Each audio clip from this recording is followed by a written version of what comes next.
up here. You're going to love him. He's awesome. Give it up for Steve Bolia.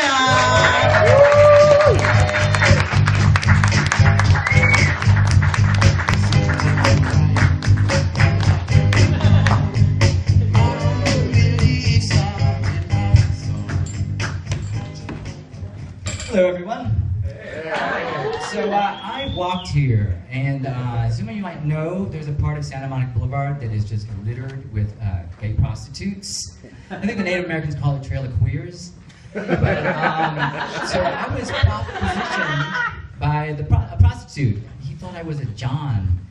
I can remember it. I don't want to brag, but 10, 15 years ago when I walked down that part of Santa Monica, people thought I was a male prostitute.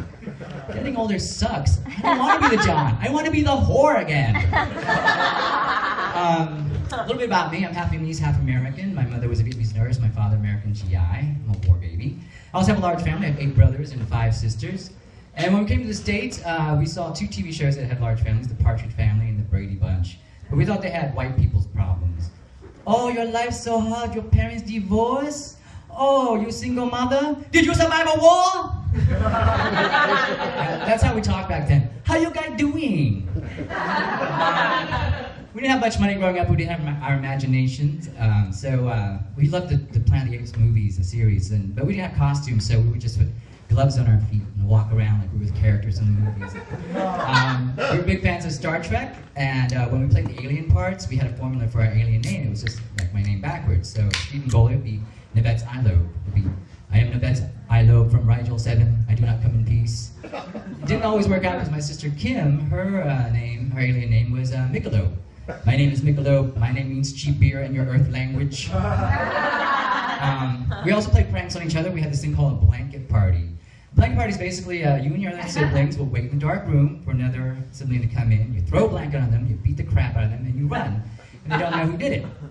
I must admit I did participate in a few blanket parties only because I was afraid I'd be the victim of one. It's kind of like living in a mob family. Anyway, this one time we're waiting for my brother in the dark room, and he comes in, we throw the blanket on him, we beat the crap out of him and run. Only, it was so dark, we didn't know it wasn't my brother, it was my Vietnamese grandmother. Poor woman didn't know what hit her, but boy did she put up a fight. That was the end of the blanket parties. We couldn't afford to go on family vacations, so we did do this day trip one time to Tennessee, to a place called Ruby Falls. This is when we lived in Georgia. Ruby Falls is like a tourist trap. Basically, it's just a waterfall inside of a cave. So my sister and I decided to mess with the other tourists. She put on these dark glasses, sunglasses, pretended to be blind, and I would describe everything to her, only I would make stuff up. Oh my God, the walls are covered in gold. There's diamonds in the water. And the waterfall is this bright rainbow. And she goes, oh, that sounds so beautiful. I wish I could see. Oh, I wish you could too, Kim. The other tourists gave us the dirtiest looks. I'll talk a little bit about my mother, because she's such a character. My mother said to me one time, Steve, I think I have the AIDS. I said, you think you have AIDS? This is back in the 80s, you know, when AIDS was popular. I said, why do you think you have AIDS? She's like, I tie all the time now. So maybe you're just getting old. I'm not getting old, I have the AIDS. Okay, well, you know, as a 50-year-old Vietnamese woman, monogamous and heterosexual, you're in a very low risk. No, I see on TV, anyone can get the AIDS.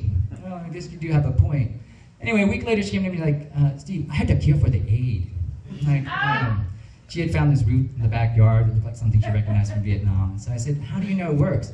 I use it on myself. I no longer have the AIDS.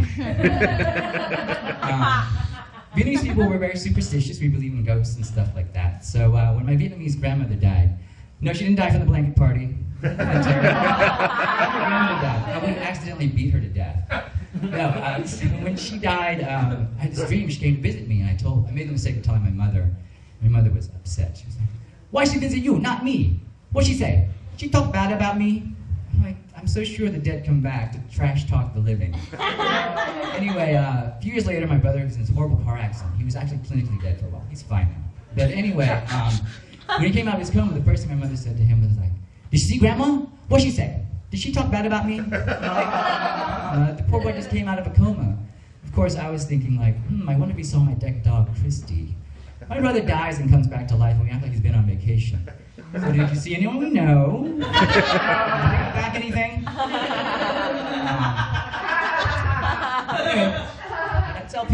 Asian, they're usually straight off my tongue. I'm gay, not so much. But it's hard being gay when you're this fat. Now, in the straight world, I'm a little bit overweight, but in the gay world, I'm morbidly obese. I mean, I'm like gay fat. I mean, if I were to show my grotesque form in West Hollywood, they would chase me through the streets like I was the Elephant Man. They'd back me in the corner and I would say, I am not an animal. I am a human being with a slow metabolism. It's funny, gay people will talk about someone getting fat like they got cancer. Did you hear Charlie? He got fat. No, you're lying. It's not true. Yeah, he gained like 20 pounds. But he was so young, and his whole life ahead of him. Why, God, why? Why are you being such a bitch to Charlie? So now whenever I lose weight, I think of my cancer, my fat going into remission. But also I'm Asian, so I'm also Asian fat, because when's the last time you saw a fat Asian? And don't say sumo wrestler, because that doesn't make me feel any better. I'm not fat compared to a sumo wrestler. Thanks, I'll just stick with being gay fat. What's interesting is, I'm not going to be bragging on gay stuff, because believe it or not, I used to have a boyfriend. I had a boyfriend once. Have you guys ever played that video game, The Sims? Yeah, well in this game, you create these characters and you put them in houses and direct their lives. So I created my alter ego and the perfect boyfriend, Sebastian. God, he was hot. Anyway, so everything was great in my virtual world until one day Sebastian ups and leaves me for the guy next door. I didn't even think that could happen in the game.